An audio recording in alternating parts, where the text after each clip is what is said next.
తెలంగాణ ప్రజలందరికీ నమస్కారం.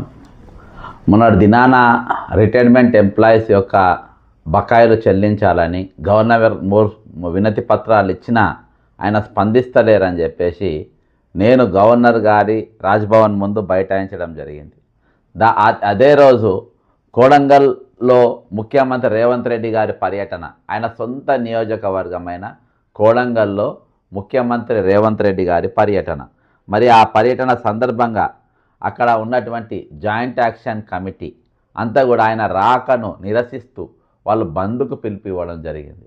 ఎంత ఘోరం అంటే, నేను గతంలో కార్పొరేషన్ చైర్మన్గా ఉన్నప్పుడు వైఎస్ రాజశేఖర రెడ్డి గారి ముఖ్యమంత్రిగా ఆయన సొంత నియోజకవర్గం పోతే అక్కడ కిందికెళ్ళి మొదలుపెట్టి ఆ ఊరు మొదలుపెట్టి చివరి వరకు కూడా ఆయన మా ముఖ్యమంత్రి మా ఊరు మనిషి ఈరోజు ముఖ్యమంత్రి అయిందని ఎంతనో గౌరవంగా ఉండేది.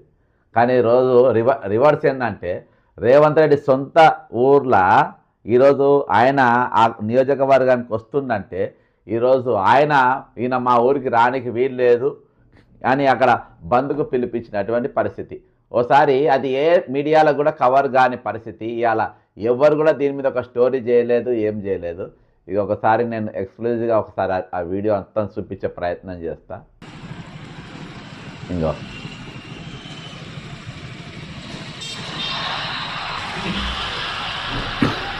ఇది కోడంగల్ సొంత ఊరు. రేవంత్ రెడ్డి రాక నిరసిస్తుండ్రు వాళ్ళు. రేవంత్ రెడ్డి పతారా, అది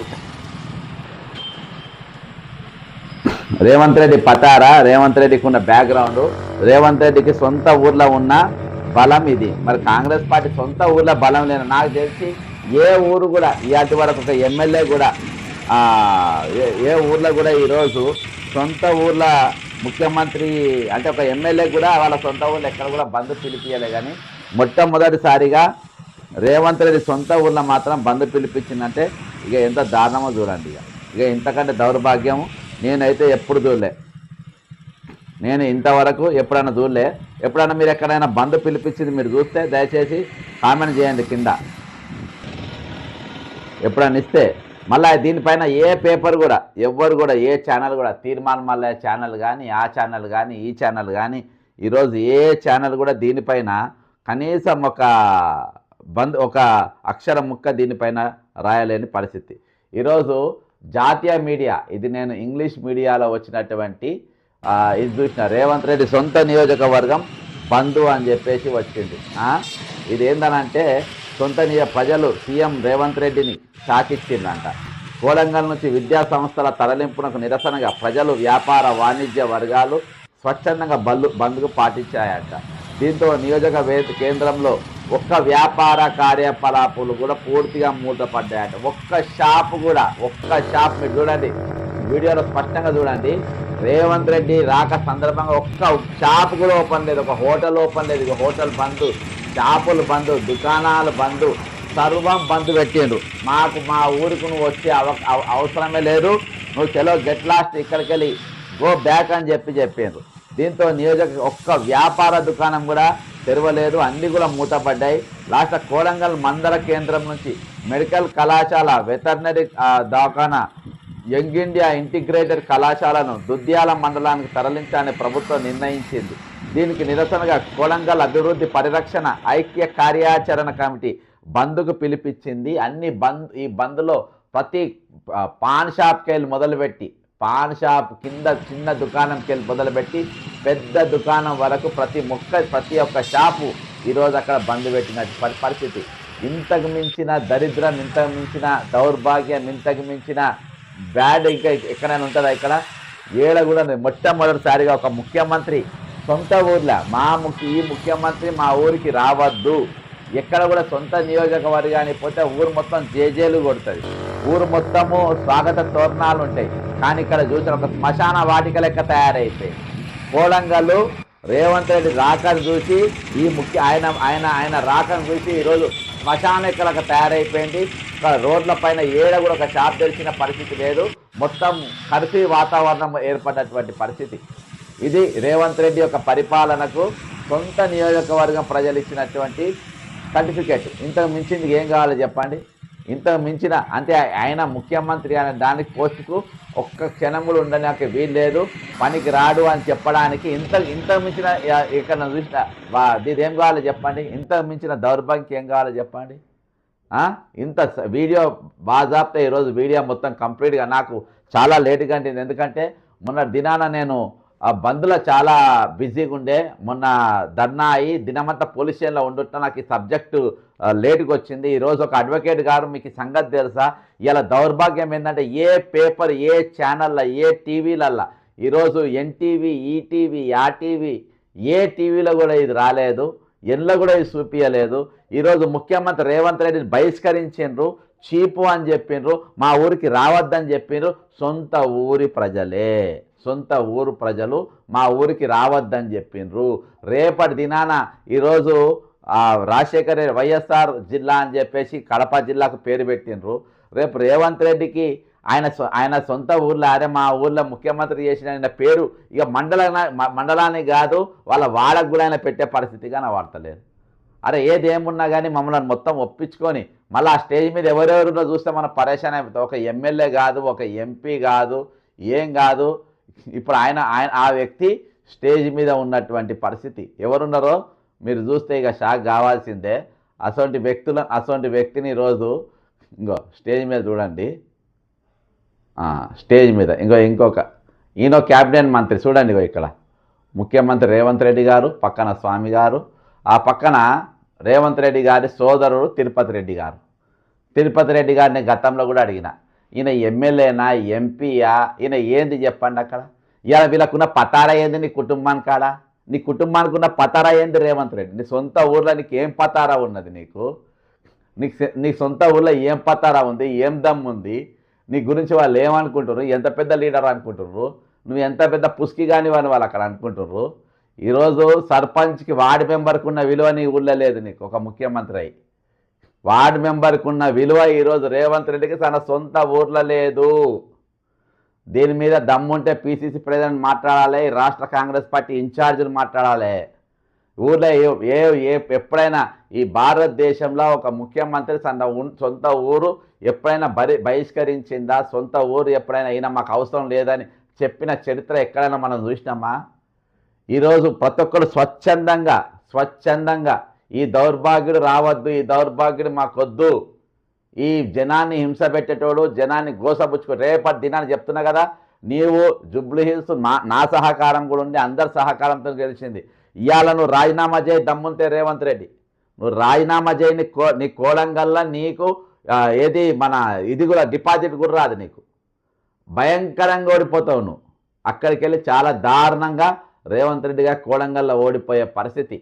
ఈరోజు సొంత నియోజకవర్గాన్ని పతాల లేదు, సొంత ఊళ్ళో నీకు బలం లేదు, సొంత ఊరు ఈరోజు నిన్ను బహిష్కరించారు, మా ఊరికి రానే వద్దు, నువ్వు దరిద్రులా గెట్ అవుట్ అని చెప్పే పరిస్థితి వచ్చిందంటే ఈరోజు నీ మీద వాళ్ళు ఎంత కోపం పెట్టుకుందో అర్థం చేసుకోండి. ఇక లగిచెర్లలో ఒక దిక్కు, నీ ఊరు ఒక దిక్కు, ఈరోజు నీ ఫోర్త్ సిటీ అని తెచ్చుకున్నావు కదా, అంత రేపు రాష్ట్రంలో నువ్వు ఏడ పోటీ చేసిన మొట్టమొదటిగా డిపాజిట్ రాకుండా ఓడిపోయే వ్యక్తి ఎవరు ఉన్నారంటే 101% mister the great Revanth Reddy.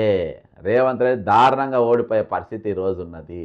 Kodangal బంద్ అని చెప్పి అదే జగన్మోహన్ రెడ్డి సొంత ఊరు పులివెందుల బంద్ పిలిపిస్తే రేవంత్ ఒకవేళ జగన్మోహన్ రెడ్డి గారు ముఖ్యమంత్రి అయి ఆయన సొంత ఊరికి పులివెందులో పోతూ ఉంటే అక్కడ బంద్ పిలిపిస్తే ఇక వీళ్ళు మామూలు గుండపో ఎన్టీవీ, TV5, ABN అయ్యి అన్ని ఛానల్ ఇక ఒక తీరుగా మొత్తం స్క్రోలింగ్ పెద్ద ఎత్తున స్టోరీ, ABN పెద్ద స్టోరీలు ఉండేటి.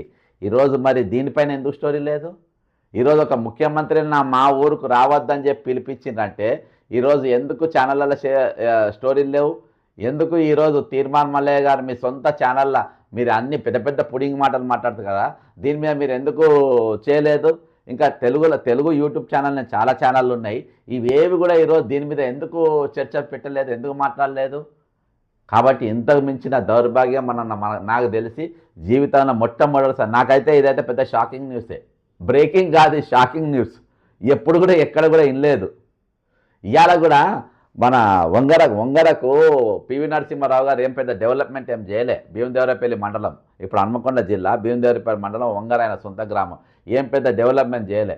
వరంగల్కు కూడా వచ్చే కోచ్ ఫ్యాక్టరీ, కాజీపేటకు వచ్చే కోచ్ ఫ్యాక్టరీ ఆయన తీసుకుపోయి పాటియాలా వేసారు పంజాబ్లో. అప్పుడు టెర్రరిస్టులు ఉన్నది కాబట్టి అది తీసుకుపోయి వేసారు. అయినా కానీ మా దగ్గరికి ఎప్పుడు వచ్చినా కానీ ఆయన వస్తే 10 లక్షల మంది గ్యాదర్ అయింది 1994లా.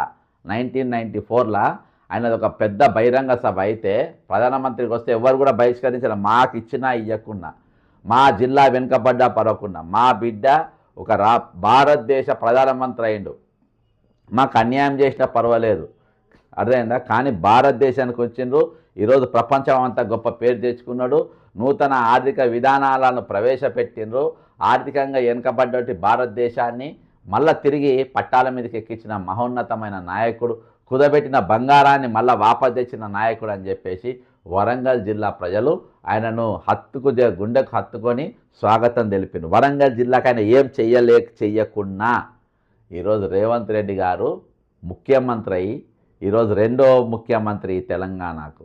మాకేం చేసినా చేయకున్నా పర్వాలేదు, నువ్వు రాష్ట్రానికి ఎంతో చేస్తున్నావని చెప్పి నేను స్వాగతం చెప్పాలనా?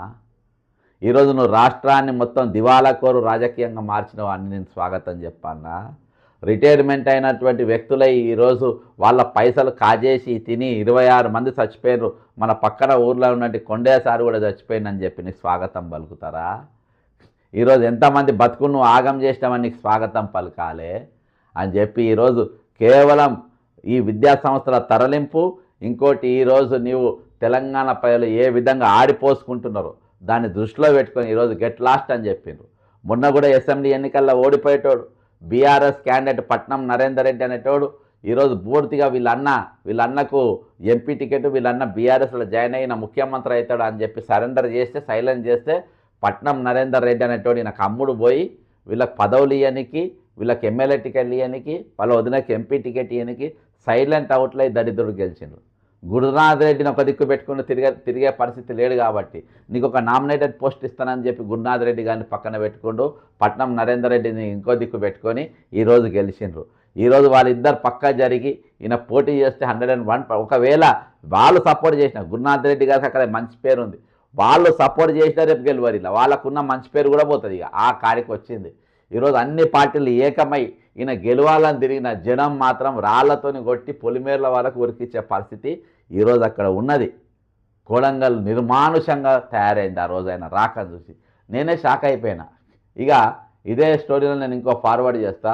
ఈరోజు ఢిల్లీకి నోయిడా, తెలంగాణకు మనం ఒకసారి చూస్తే ఢిల్లీకి నోయిడా, తెలంగాణకు కొడంగల్ అని టైటిల్ పెట్టినా కానీ చీపో మాకు ఇదేమద్దు అన్నాడు. ఇక ఇక్కడ నీకు ఫోటో చూపెడతా. ఈయనలో ఏం జరిగిందంటే ముఖ్యమంత్రి రేవంత్ రెడ్డి గారు ఇక్కడ పెద్ద పుస్కిగాడు అని పెట్టింది కదా, ఈయనకేం పని సార్? ఈయనకు రాష్ట్రపతి భవన్లో ద్రౌపది ముర్ము గారి మాజీ సీజే వాళ్ళందరూ ఉన్నారు. ఈయన కూడా ఆయన కొత్త చీఫ్ జస్టిస్ ఆఫ్ సుప్రీంకోర్టుగా సీజే సూర్యకాంత్ గారు వచ్చిండ్రు. దానికి ఈయన పోయి జనంలో పోయి కూర్చున్నారు. చూడండి అక్కడ ముఖ్యమంత్రి రేవంత్ రెడ్డి గారు పోయి జనంలో కూర్చున్నారు. గెట్ లాస్ట్ అని చెప్పి వాళ్ళు పక్కన పడేసింది. ఎందుకు పోయినాక ఏం పని అని పోయింది అక్కడికి, దేనికోసం పోయిండు అంటే ఈనాడు పేపర్ వాళ్ళు ఈయనలో పెద్ద లీడర్ లెక్క చూపించే ప్రయత్నం చేసిండ్రు. ఆయనను ఆహ్వానించిండ్రు, ఆయన కాడిపోయినరు. అవి అక్కడ మామూలు కామన్ పబ్లిక్లా కామన్ గెస్ట్ల లాగా అందులో పోయి ఈయన కూడా కూర్చుంది. ఎందుకు కూర్చున్నాడు? రేపటి దినాన ఈయన కొన్ని కేసులు ఉన్నాయి, దానికి లావింగ్ చేయించుకొని ఆ కేసులు ఈడీ కేసులు, ఓటుకు నోటు కేసులు, అవి ఇవి సుప్రీంకోర్టులో చాలా కేసులు ఉన్నాయి. ఆ కేసులన్నీ కొట్టేపించుకోనికి మరి ముఖ్యమంత్రి రేవంత్ రెడ్డి గారు పోయిండు. ఒకసారి అడ్వకేట్ అశోక్ గారితో మనం మాట్లాడదాం. అసలు అశోక్ గారు, కోటగిరి అశోక్ గారు మరి ఎందుకు రేవంత్ రెడ్డి ఢిల్లీకి పోయిండు? ఏది ఆయన ప్రమాణ స్వీకారానికి నాకేమైనా ఇన్వైట్ చేసిండ్రా? ఏ హోదాలా ఆయన పోయిండు అని? సార్ నమస్కారం సార్. చెప్పండి సార్ మేము లైవ్లో ఉన్నాడు సార్ బక్కజెట్స్ అండ్ ఫ్యాక్స్లా. ఒక 2 ప్రశ్నల కంటే ముందు మీరు అడ్వకేట్ కాబట్టి మీకు సంబంధించిన ప్రశ్న ఒకటి వేస్తా సార్. ఇప్పుడు సిజేఐ జస్టిస్ సూర్యకాంత్ గారిది ప్రమాణ స్వీకారం ఉండే నిన్న. దానికి ఢిల్లీకి ముఖ్యమంత్రి రేవంత్ రెడ్డి గారు పోయినరు. పోయాక కామన్ పబ్లిక్లో కూర్చుండ్రు. నేను ఎప్పుడు కూడా చీఫ్ జస్టిస్ యొక్క ప్రమాణ స్వీకారానికి నేను బాధ్యతలు తీసుకుంటప్పుడు నేను ఏ రోజు కూడా మన ముఖ్యమంత్రులు ఎవరు కూడా పొంగ నేను చూడలేదు ఇప్పటి వరకు. మరి రేవంత్ రెడ్డి గారు ఎందుకు మీద పడిపోయి అక్కడ అవమానం తీసుకుంటే ఒకటి, అసలు ఈయన పోవాల్సిన అవసరం ఉందా సార్? అంటే ప్రోటోకాల్ ఏమైనా ఉన్నదా ఈయన పోవాలి అనేది? ఏం లీగల్ ఫ్రాటర్నిటీ కాదు కదా. అదేం న్యాయశాఖ మంత్రి ఇంకొకళ్ళు కేంద్ర మంత్రులు ఉన్నారు. ముఖ్యమంత్రికి ఏం పని కేంద్రంలో చీఫ్ జస్టిస్ ఓత్ కి? అది దేని ఎటువంటి సంబంధం లేదు. ఏదో ప్రోటోకాల్ ఏదైనా పిలిచినా అది ఎంత ఉటావుటిని వెళ్ళి అంత అర్జెంట్ ఏం లేదు. అక్కడ ఉన్నప్పుడు ఏదైనా జరిగితే వెళ్ళొచ్చు. అక్కడ నుంచి పట్టుకొని వెళ్ళి అంత లేదు, అందులో సీరియస్నెస్ ఏం లేదు. వెళ్ళి అక్కడ ఇప్పుడు ప్రోటోకాల్ లేకుండా మరి ఎందుకు పోయినట్టు సరేనా? మీద వాడు ఎందుకు పోయిండు? ఇది పని లేక. ఇప్పుడు పని ఏం లేదు, పని ఏముంది ఇప్పుడు? డైవర్షన్, ఫ్యూచర్ సిటీ, మూసి, కొడంగల్. అంటే అయినా మామూలుగా అయినా ఓటుకు నోటు, ఈడీ కేసులు అవన్నీ ఉన్నాయి సార్. ఉన్నాయి. అవి ఏమన్నా లాబింగ్ చేసుకొని? లాబింగ్ అంటే అన్న జైలుకి వెళ్తాడు మళ్ళీ. ఇప్పుడు అది అట్లాంటి పనులు అంటే ఇప్పుడు వీళ్ళు ఉద్దేశాలు ఏమైనా ఉన్నాయి కానీ అక్కడ కుదరదు కదా. ఇప్పుడు లా మేకర్స్, షూ మేకర్స్ రెండు విషయాలు చెప్తారు. ఇంటర్నల్ కెనాట్ కంట్రోల్ అని చెప్పి వాళ్ళు ఏం చెప్తారంటే డిస్క్లైమర్ ఉంటది. నేను షూ చాలా అట్మోస్ఫియర్ తయారు చేస్తా కదా, లోపల సైజు నాకు తెలీదు. లా కూడా అంతే, ఇంటర్నల్ ఫీలింగ్ నాకు తెలీదు అంటది. ఇంటర్నల్ ఫీలింగ్ పట్టుకోలేదు కదా లా. అట్లా వీడికి ఇప్పుడు వీళ్ళకి ఏమైనా ఉన్నా కూడా బయటపడటానికి లేదు. జస్ట్ ఏంటంటే వెళ్ళిన దాంట్లో మాత్రం ఏదో ఉంటది, ఏదో ఒక పర్పస్ లేకుండా ఇప్పుడు వెళ్ళి అక్కడ మందిలో కూర్చొని గుంపులో గోయిందేలాగా ఉండే అవసరం ఏముంటది? అది అంత డ్రైవింగ్ ఏముంటది ఫోర్స్. అంటే మీరు నేను బయటికి మాట్లాడలేని విషయాలు అయితే ఏదో ఒకైతే ఉంటది కదా సార్ లోపల. ఉండొచ్చు అండర్స్టాండింగ్స్. ఇప్పుడు అవకాశాల కోసం తిరుగుతూ ఉంటారు కదా పొలిటీషియన్స్, పెద్ద దాంట్లో ఏలు పెడతారు. ఏలు పెట్టిన తర్వాత అక్కడ అవతల బదనాం అయినప్పుడు అవి నాకు తెలియదు. వీళ్ళకేముంది, ఒక లిమిట్స్ వీళ్ళకి ఏమి లేవు కదా. అవునవును సార్. అంత free birds, no education, no knowledge, వెళ్ళిపోయి అన్నిట్లు వెళ్ళి పెడతారు. ఇప్పుడు బ్యాగులతో దొరికినప్పుడే అర్థమైంది మన స్టేచర్ ఏంటి, మన క్యారెక్టర్ ఏంటి అనేది. అది అక్కడ నుంచే మొదలైంది. అంటే అసొంటి ముద్దాయిలు అసొంటి వాళ్ళు సరే కాంగ్రెస్ పార్టీ కర్మ ముఖ్యమంత్రిని చేసిండ్రు, కానీ ఎవరైతే ఈయన కేసులు డీల్ చేస్తుండ్రో అసొంటి చీఫ్ జస్టిస్ గారి ప్రమాణ స్వీకారానికి ఒక ముద్దాయి ఒక క్రిమినల్ కేసులు ఎదుర్కొంటున్నాడు పోయి అందులో కూర్చునే పరిస్థితి దౌర్భాగ్యమే కదా సార్. చాలా దిగజారిన పరిస్థితులు సార్. ఇంకోటి అవుట్ ఆఫ్ సబ్జెక్టు, మీ అనుభవంలో ఎప్పుడైనా ఏదైనా ముఖ్యమంత్రి వాళ్ళ సొంత ఊరికి పోయినప్పుడు బంధు పిలిపించిన చరిత్ర ఎప్పుడైనా విన్నారా సార్ మీరు ఎక్కడైనా? ఎక్కడ నక్సలైట్ ఏరియాలో ఏమైనా జరిగిందేమో కానీ ఇలాంటి జాగాలు ఎక్కడ జరగలేదు. ముఖ్యమంత్రి సొంత ఊరు నాకు తెలిసి పివి నరసింహారావు ఊరు కూడా జరగలేదు సార్. ఆయనకు కూడా 10 లక్షల మెంబర్స్. నక్సలిజం మధ్యప్రదేశ్ లోనో లేక ఛత్తీస్గఢ్ లో జరగొచ్చాము కానీ మన ఏపీ ఉమ్మడి ఆంధ్రప్రదేశ్ ఎప్పుడైనా జరిగిందా సార్? అసలు జరగలే. ఇప్పుడు పులివెందులు కానీ లేకుంటే నరసరావుపేట కాసు బ్రహ్మానంద రెడ్డి గారు ఇటువంటి పొలిటికల్ మోటివేషన్ లేకుండా జరిగిన బంధులాగా ఉంది కదా అది. అవును, ఎందుకు వచ్చింది, ఎక్కడ మొదలైంది అనే దాని మీద వీళ్ళు పట్టింపు లేదు కానీ అది రాజకీయంగా ఎవరో ఇప్పుడు ప్రతిపక్షం పిలవలేదు, అధికార పక్షంలో ఇంకో గ్రూప్ పిలవలేదు, ప్రజలే వాలంటరీ ఎందుకు పీల్చుకున్నారు అనేది అది దాని మీద అసలు బాగా చర్చ జరగాలి. పేపర్ కవర్ చేసినాయి కాబట్టి మనకేం తెలుసు అక్కడ కొడంగల్ ఏం జరిగిందో. ఏ ఛానల్ కూడా లేదు సార్. మనకు ఒక వీడియో దొరికింది, అక్కడ ఏ పేపర్ కూడా ఏ ఛానల్ కూడా రాయలేదు. తీర్మానం మళ్ళీ ఛానల్ వేయలేదు, ఏ ఆంధ్ర మీడియా ఎవరు కూడా వేయలేదు. ఎవరు వేయండి చేస్తున్నాయి కదా సార్ న్యూస్ అంటే. అందరు వేసేది న్యూస్ ఎట్లా అందరు పేపర్ రాసి పొద్దుగల పేపర్ చదువు కాదు కదా సార్ జర్నలిజం అంటే. అదే సెలెక్టెడ్ న్యూస్ తీసుకుంటున్నారు. సెలెక్టెడ్ న్యూస్ ఆ రోజు సోమవారం, ఆదివారం కూడా కాదు. ఇప్పుడు ఆదివారం బంద్ పెట్టారంటాం లేదు కదా. అవును సార్. మండే రోజు జరిగిందంటే దానికి ఒక కారణం ఉండి ఉంటది. అవును సార్. ఎవరు మోటివేట్, ప్రజలే అంత స్వచ్ఛందంగా బంద్ పాటిస్తున్నారంటే ఇంకా అక్కడ మనకి రీకాల్ కంటే ఎక్కువ. నాకు ఆ రోజంతా అరెస్ట్ ఉన్నా కాబట్టి నాకు సబ్జెక్ట్ రాలేదు సార్. లేకుంటే నేను ఆ రోజు చేద్దాను. ఇప్పుడు నా వీడియో వచ్చింది కాబట్టి చేయాలి. అది చాలా ఇన్సల్ట్. అక్కడ ఎవరు మోటివేట్ చేశారు అనే దానికంటే ప్రజలే అంత ఘోర ఏ ఆర్గనైజ్డ్ అయ్యారంటే ఇక అది అక్కడ కొడంగల్లోనే రిజెక్ట్ చేసినాడు. మన రాష్ట్రంలో మొత్తానికి మనం ఎట్లా సరిపోతాం నాకు తెలిసి సార్. రేపు బ్రదర్ కు ఈయనకు డిపాజిట్ కూడా డౌటే కదా ఇక ఈ లెక్క చొప్పున. ఇక ఏదో ఇప్పుడు గెలవటానికి 100 మార్కు గెలిచినంత మాత్రం గొప్పోడు అయిపోడు కదా. గెలిచినంత మాత్రం గొప్పోడు అయిపోడు అనేది ఇప్పుడు చెప్తుంది ప్రజలు ఇంటెన్షనల్ గా.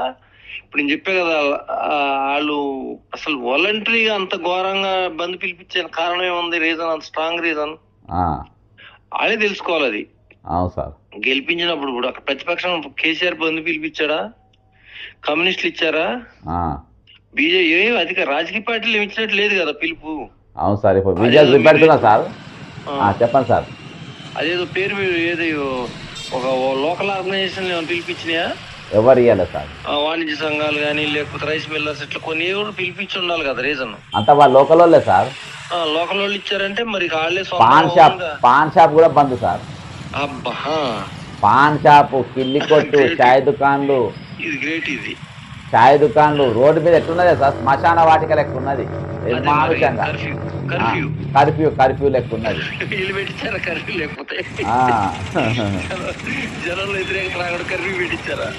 ఇంకా చీఫ్ గెస్ట్ వాళ్ళ తమ్ముడు దానికి, ఆ ప్రోగ్రామ్ కు వాళ్ళ అన్న తిరుపతి రెడ్డి, ఆయన ఇప్పుడు డిప్యూటీ చీఫ్ మినిస్టర్ అంట.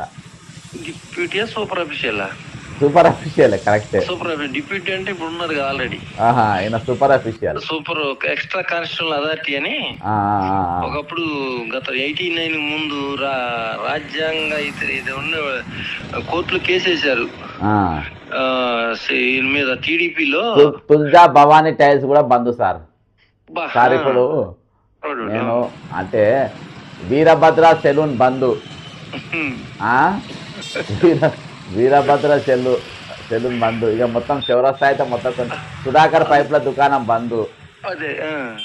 పైపుల దుకాణము ఒకటి కాదు సార్, లాస్ట్ సిమెంట్ దుకాణాలు, చిన్న చిన్న హోటళ్ళు సర్వం బంద్. హనుమాన్ హార్డ్వేర్ బంద్. అంటే అంత గొప్ప పరిపాలన చేస్తున్నారు వీళ్ళు అక్కడ. అంతే కదా సార్, ఫస్ట్ టైం సార్ ఇది. అంత హేట్ఫుల్ గా దుర్గా భవానీ హోటల్ మెస్ కూడా బంద్ సార్. కొడంగల్లో ఒక లైన్ మెయిన్ లైన్ పెద్దగానే ఉంటది. ఆ ఊర్లో మధ్యలో ఒక రూట్ పెరిగి వెళ్ళిపోతే, ఒక రూట్ ఏమో గురిమిట్కల్లు అటుపోతుంది చేయడం. ఏది ఈ లైన్ బాగానే రద్దీకి నుండే లైనే మరి అది, ఆ బస్ స్టాండ్ ముందు అది. మరి అది లైన్ ఇప్పుడు ఇంత లోకల్ గా వ్యతిరేకత ఉందంటే, అక్కడ గెలిచినా గెలవకపోయినా గానీ మనకైతే ఒక చీఫ్ మినిస్టర్ అయితే అది చాలా ఇది అవమానమే.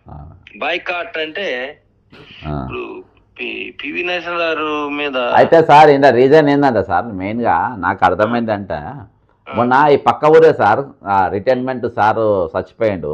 కొడంగల్ పక్క ఊరే. ఆ సార్ కొండే సార్ హెడ్ మాస్టర్ అక్కడ చదువు, ఆయన చచ్చిపోయిండు. అది బాగా వైరల్ బాగా అయింది అక్కడ, మన ద్వారా ఇతర ద్వారా. ఈయన ఈ పుష్కి పోయింది అక్కడ స్కూల్ ఓపెనింగ్కే, అక్కడికి తరలించిండ్రని. అంతా విద్యా సంస్థలలో వాళ్ళు. ఇక ఇవన్నీ కలిసినాయి సార్ ఆయనకు. ఈ రిటైర్ అయిన వాళ్ళ ఉసురైతే గట్టిగా దాకింది. ఇప్పుడు అక్కడ ల్యాండ్ ఎక్విజిషన్స్ ఒకటి బాగా తీవ్రంగా ఉంది. ఫార్మాసిటీ ఏదో పెడతామని గొడవలు చేసా, కలెక్టర్ని కొట్టారని ఏదో పెద్ద గొడవ అయినప్పటి నుంచి స్థానికంగా వ్యతిరేక స్టార్ట్ అయింది అక్కడ. వీళ్ళు ఏమో అక్కడ దానికి డెవలప్మెంట్ కంటే ఎక్కువ డిజాస్టర్స్ తయారయ్యానట్టున్నారు. అవునవును. ఆ ఎడ్యుకేట్ పీపుల్ చాలా ఎడ్యుకేషన్ ఉంది. అవును సార్. మనం చెప్పిందల్లా గుడ్డికి నమ్మటానికి మనం ఏదో సొలువు ఆగితే వాళ్ళు నమ్ముతారు అనుకోవద్దు. అది ఖచ్చితంగా ఇప్పుడు వాళ్ళు ఆ ఉద్దేశం ఎప్పుడైతే వాళ్ళు ఇంటెన్షనల్ గా వాళ్ళు వాలంటరీగా వ్యతిరేకిస్తున్నారంటే అది ఎవరు సరి చేసుకోలేడు. కూడా ఇప్పట్లో కాదు, ఇంక 10 ఏళ్ళైనా సరి చేసుకోలేడు ఒక ముఖ్యమంత్రిగా. Okay sir, thank you sir.